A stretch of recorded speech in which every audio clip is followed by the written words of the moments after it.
ত্রিভুবনের প্রিয় মুহাম্মদ এলো রে দুনিয়া।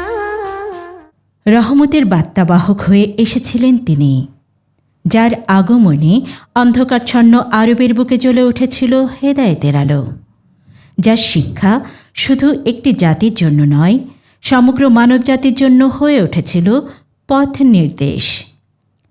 তিনি হজরত মুহাম্মদ সাল্লাল্লাহু আলাইহি ওয়াসাল্লাম, আল্লাহর প্রেরিত সর্বশেষ নবী ও রাসূল। তাঁর পবিত্র জন্মস্মরণে মুসলিম উম্মাহ পালন করে ঈদে মিলাদুন্নবী সাল্লাল্লাহু আলাইহি ওয়াসাল্লাম। 12 রবিউল আওয়ালকে কেন্দ্র করে বাংলাদেশসহ বিশ্বের বিভিন্ন প্রান্তে ধর্মীয় ভাবগাম্ভীর্য ও শ্রদ্ধার সঙ্গে স্মরণ করা হয় মহানবী সাল্লাল্লাহু আলাইহি ওয়াসাল্লামের পবিত্র জীবন ও তাঁর রেখে যাওয়া আদর্শ। পবিত্র কোরআনে আল্লাহ তাআলা বলেন, আমি আপনাকে সমগ্র বিশ্বের জন্য রহমত স্বরূপই প্রেরণ করেছি। সূরা আল আম্বিয়া আয়াত 107। এই একটি আয়াতেই যেন প্রতিফলিত হয় তার আগমনের মাহাত্ম্য আর কষ্ট পেয়েও মানুষের জন্য দোয়া। তাই ঈদে মিলাদুন্নবী কেবল আনন্দ প্রকাশের উপলক্ষ নয়, এটি নিজেকে নবীজি সাল্লাল্লাহু আলাইহি সাল্লামের আদর্শের সামনে দাঁড় করিয়ে শেখারও একটি দিন।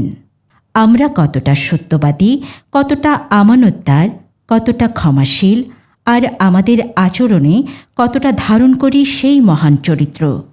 মহানবী সাল্লাল্লাহু আলাইহি সাল্লামের প্রতি ভালোবাসা শুধু হৃদয়ের অনুভূতিতে সীমাবদ্ধ নয়, তার সুন্নাহকে জীবনের পথ চলায় ধারণ করাই সেই ভালোবাসার সবচেয়ে সুন্দর প্রকাশ।